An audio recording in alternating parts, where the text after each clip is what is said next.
Alright दोस्तों, मेरा नाम है भरत सेठी। आप देख रहे हैं channel sports and more. And मैं आज आपको बताने वाला हूं कि अपनी बैटिंग को आप कैसे इम्प्रूव कर सकते हो। ऑफ कोर्स ये बैटिंग में ऐसा तो कोई चमत्कार नहीं होता कि आप जाओ और सीधा फिसड्डी से एकदम हीरो बन जाओ। क्रिकेट एक जर्नी है जो धीरे धीरे धीरे प्रैक्टिस करते करते करते आपको बेटर बनाती जाती है। तो आज हम समझेंगे कि कैसे, जो मैं कहता हूँ कि पहला जो स्टेप है बैटिंग का, वो कैसे लेते हैं। सो होपफुली आप लोगों को स्टांस लेना तो आता होगा। स्टांस बहुत सिंपल है। आप या तो अपना ये जो लेग स्टंप है उसके स्टांस ले सकते हैं या मिडल स्टंप से स्टांस ले सकते हैं। मैं जनरली एडवाइस करता हूँ कि अगर आप बिगिनिंग कर रहे हैं तो हमेशा लेग स्टंप से स्टांस लीजिए।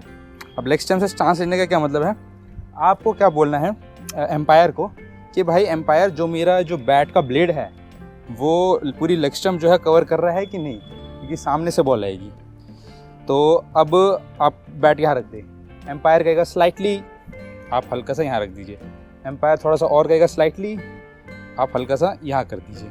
आपने मैच में भी देखा होगा ये प्लेयर्स ऐसे करते हैं, इधर एक मार्क कर देते हैं और ऐसे एम्पायर को दिखाते हैं okay thank you. So basically ये लेग स्टंप पे स्टांस लेने का मतलब क्या है, फ़ायदा क्या है, ज़रूरत क्या है।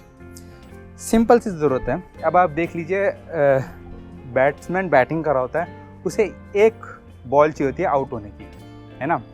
सो अगर बैट्समैन लेग स्टंप से स्टांस ले रहा है तो लेग स्टंप की बॉलें आराम से खेल सकता है। एंड अगर कोई बॉल इधर वापसी जा रही है, बाहर से जा रही है, तो उसे पता है वाइड हो जानी है, स्टंप्स में नहीं लगनी। या फिर अगर स्पिन भी है तो अगर मैं हल्का सा पैर से डाल दूंगा तो मुझे LBW आउट नहीं कर सकता। तो बैट्समैन जब लेग स्टंप पे स्टांस लेता है तो फ़ायदा ये होता है कि उसने LBW अपना बचा लिया, उसने अपनी विकेट कवर कर ली, एंड वो जो मैक्सिमम प्लेइंग एरिया है वो कवर कर सकता है। ऑफ कोर्स ये T20 में थोड़ा सा अब गेम बदल गया है, तो बॉलर्स क्या कर रहे हैं, वाइड यॉर्कर्स करते हैं। तो उसके लिए जो बैट्समैन है वो थोड़ा मिडल स्टंप या ऑफ स्टंप पे भी आ जाते हैं कभी कभार। तो आप देख रहे होंगे कि एक पैर ऑफ स्टंप पे, एक पैर लेग स्टंप पे, और ऐसे करके टैक मार दिया। लेकिन नहीं, अभी हमें बेसिकली बैटिंग सीखनी है, हमें कोई छक्के मारने नहीं सीखना। और छक्के मारना कोई ऐसा नहीं है कि सुबह सोए उठे छक्के मार दिए, आपको पहले बेसिक सीखना पड़ेगा। तो चलिए, अब यहाँ पे लेग स्टंप आपने मार्क कर दी, अब आपको खड़ा कैसे होना है। जनरली जो कोचेज़ हैं वो कहते हैं दोनों पैर जो हैं इक्वल होने चाहिए, एक लाइन के इक्वली बराबर होने चाहिए। लेकिन मैं हल्का सा प्रेफर करता हूँ हल्का सा ओपन स्टांस रखने का। उससे क्या होता था कि जो मेरी बॉडी पे बॉल आ रही है उसके लिए मैं जल्दी रिएक्ट कर सकता हूँ। अगर ऐसे होगा तो ऐसे होने में टाइम लगेगा, लेकिन हल्का सा खुला होगा तो यूँ होने में मेरे को टाइम कम लगेगा। इसलिए मैं कोशिश करता हूँ हल्का सा ओपन स्टांस रखने का। लेकिन आप अपने हिसाब से रख सकते हैं, आपको लेवल पे रखना तो लेवल पे रखिए, हल्का सा ओपन रखना है ओपन रखिए। हालांकि क्लोज स्टांस मैं हमेशा कहता हूँ मत रखिए। आप ऐसा मत कीजिएगा आपका लेफ्ट वाला पैर आपके राइट वाले पैर से आगे जा रहे हैं, इससे क्या होगा, आपका पूरी बॉडी ब्लॉक हो गई। अब आप ऐसे मूव करेंगे बहुत टाइम लग जाएगा। इधर से इधर आ सकते हो, इधर से इधर बहुत टाइम लग जाता है। तो इसलिए मैं हमेशा सजेस्ट करूँगा बिगिनिंग में कि आप स्ट्रेट स्टांस रखिए, हल्का सा ओपन स्टांस रखिए, ज़्यादा नहीं। अब ऐसा बैट आपको उठाना है लेफ्ट हैंड से, अगर आप राइटी हैं तो ये देखिए, ये मैं नहीं उठाऊँगा, ऐसे उठाऊँगा। ऐसे अगर मैंने राइट हैंड पे लिया है तो ये मेरा ऐसे स्टांस हो गया, जो बहुत अजीब सा होता है। इससे आपको इस शॉट क्या खेलोगे, इसलिए हमेशा लेफ्ट हैंड टाइट रखिए। बैट पूरा लेफ्ट हैंड पे होना चाहिए। आपको लेफ्ट हैंड से बैट को यूज़ करने की आदत होनी चाहिए, क्योंकि आप अगर राइटी हैं तो आपका लेफ्ट हैंड पावर हैंड है। राइट हैंड देखिए कितना लूज़ रहता है, ऐसे दिशा दिखाने के लिए, सिर्फ दिशा दिखाने के लिए। सो इसलिए आपको ये ध्यान रखना है कि राइटी के लिए लेफ्ट हैंड पावर हैंड है, राइट हैंड बस दिशा दिखाने के लिए। चलो, अब हमने लेग स्टिक ले ली, हमने बैट का स्टांस ले लिया, अब हमें खुद का स्टांस देखना है। तो कुछ लोग मैंने देखा ऐसे खेलते हैं, घुटने एकदम सीधे। इससे क्या होगा, आप क्या शॉट खेलोगे, खड़े खड़े खेल पाओगे।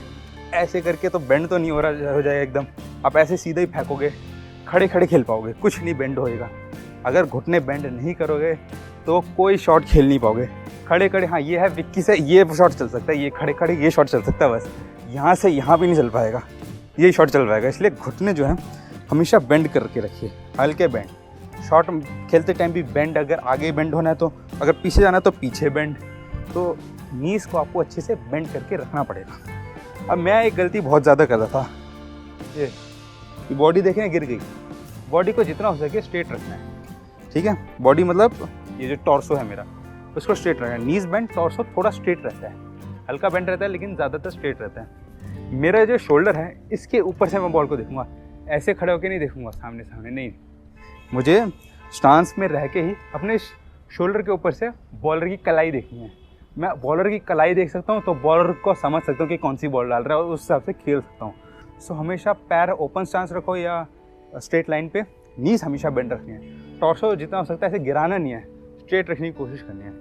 और अपने जो है स्टांस से वो शोल्डर के ऊपर से आपका हेड आना चाहिए और हेड से आप देखिएगा, आँखों से अपने देखिए कि बॉलर की कलाई पे फोकस कीजिए कि बॉलर कौन सी बॉल डाल रहा है, क्या बॉल डाल रहा है, शाइन किस तरफ है, स्पिन किस तरफ है।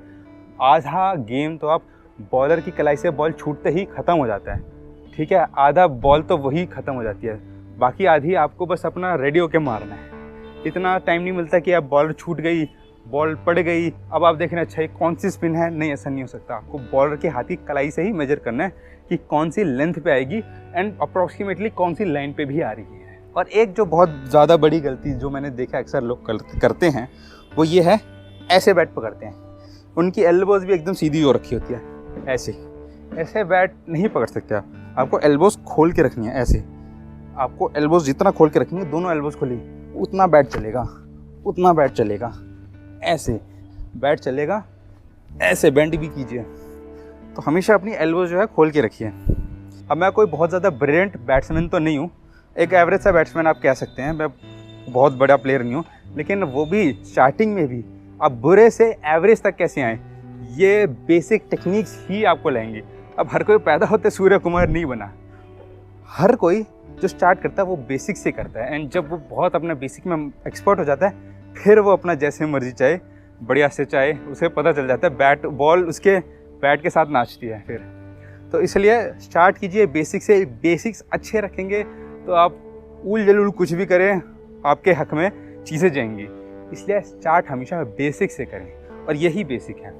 अब आप देख फिर रहे होंगे कि मैंने 3 बॉलें रखी हुई हैं, तो 3 बॉलें क्यों रखी हैं वो मैं इसलिए दिखाना चाह रहा हूँ क्योंकि ये बहुत ही मेरी फेवरेट ड्रिल है एंड इससे आपकी बैटिंग जो है बहुत ज़्यादा इम्प्रूव होएगी।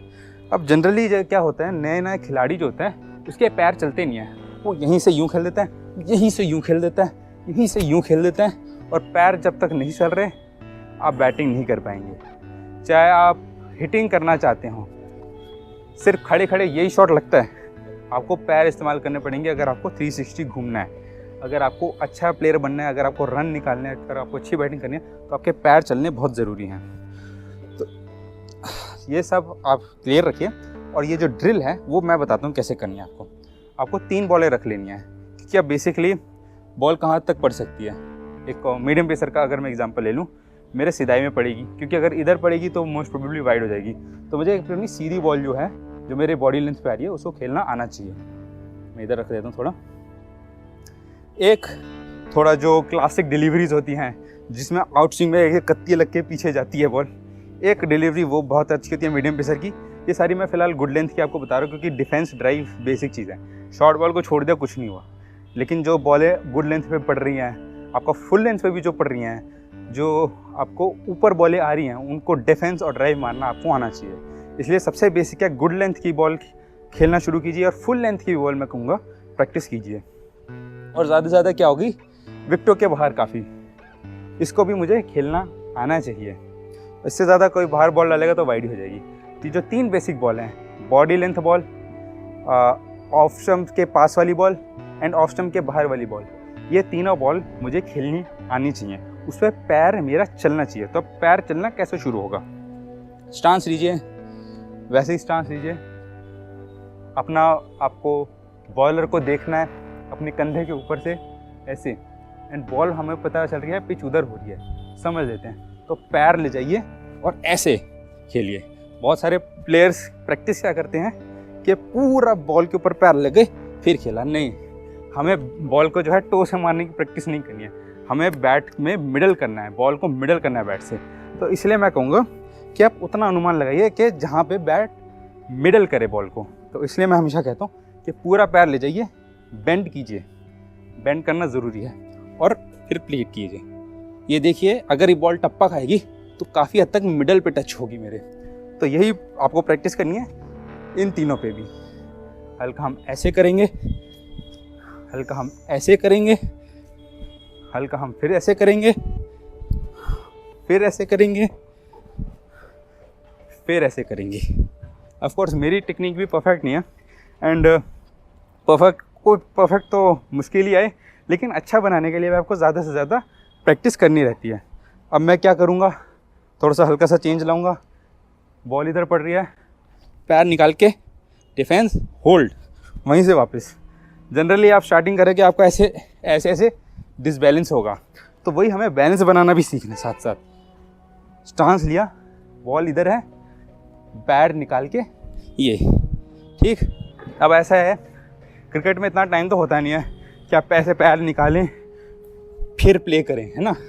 ये सब सिंक्रोनाइज होना चाहिए। तो अगर बॉल आ रही है यूँ, असलियत में ऐसा होगा, पैर चाहे पहले आ रहा है लेकिन क्विकली इतना आता है कि ऑलमोस्ट साथ में आ जाता है। अगर आप बैट पहले फेंक देंगे, बॉल उड़ गई, ड्राइव वगैरह की तो छोड़ो, कैच उड़ गई, आप आउट हो। इसलिए पैर हमेशा पहले लाना है। लेकिन जब असलियत में क्रिकेट हो रहा है तो भी पैर पहले लाने हैं, लेकिन इतना क्विकली लाओ कि ऑलमोस्ट साथ लगे। और एक और गलती जो बहुत सारे स्टार्टिंग में बैट्समैन करते हैं, ये बॉल आई, ये खेलना है मुझे, ये टकना लग गए, टकने पे टूट गया, खेम खत्म, 3 महीने घर बैठे हुए फ्रैक्चर हो गया। ऐसे पैर फंस गया इधर। सबसे पहले तो कि भाई आप बैट को क्रॉस ला रहे हो, खटाक ऐसे एक क्रॉस ला रहे हो, वो क्यों होता है? क्योंकि आपका राइट हैंड टाइट है। तो राइट हैंड लूज रखो, लेफ्ट हैंड टाइट रखो, तो बैट जो है ऐसे सीधा सीधा चलेगा, क्रॉस नहीं आएगा। दूसरी गलती ये इसलिए होता है कि मैंने घुटने को मुड़ा नहीं, घुटने को मोड़ूंगा नहीं, लगेगी, चाहे मेरा लेफ्ट हैंड टाइट है ऐसे लगेगी। तीसरी गलती, मैंने वेट ट्रांसफ़र टाइम पे नहीं किया, मैंने ऐसे करा फिर आगे हो रहा हूँ, वो गड़बड़ होगी, पैर पे लगेगी, टकना टूटेगा। तो वेट ट्रांसफ़र करना बहुत ज़रूरी है। आगे की बॉल है तो आगे खेलो, आगे वेट होना चाहिए। ये देखिए आगे की बॉल है, ये आगे, मैं ऐसे भी जा सकता हूँ, मेरा बैलेंस बना हुआ है, ठीक है। तो वही वेट ट्रांसफ़र करना आपको आना चाहिए। वेट ट्रांसफ़र जल्दी करना पड़ेगा, खटैक, ओके, आगे की तरफ। ये पीछे की बॉल नहीं है कि मैं पीछे जा रहा हूँ, ये मैं आगे खेल रहा हूँ, वेट ट्रांसफ़र आगे। तो ये आप ड्रिल करेंगे तो आपको जो बैट बार बार पैर पे लग जाता है, जूते पे लग जाता है, पैड से फंस जाता है, शॉट नहीं लग पाता है, वो बेटर हो जाएगा। ऐसे, ओके, ऐसे। एंड इसको हम ऐसे भी खेल सकते हैं। और अगर हल्की सी बॉल जो है वो पीछे समझ लीजिए आ गई, इस साइड पे आ गई, तो इसको आपको कट भी खेलना आना चाहिए, खटैक, हल्का सा खटैक, कट खेलना थोड़ा सा रिस्की शॉट होता है क्योंकि बैट और पैड के बीच में काफ़ी गैप रह जाता है, लेकिन फिर भी बॉल के ऊपर आके कट खेलने की कोशिश कीजिए, क्योंकि आजकल की क्रिकेट में कट पुल काफ़ी ज़रूरी हो चुके हैं। होपफुली आपको वीडियो देख के समझ आया होगा कि कैसे आपको अपनी बैटिंग इम्प्रूव करनी है, एंड होपफुली आप ये टिप्स इस्तेमाल करके आप अच्छे के बैट्समैन बन पाएंगे। तब तक के लिए क्रिकेट खेलते रहिए, एंजॉय कीजिए। Okay, bye.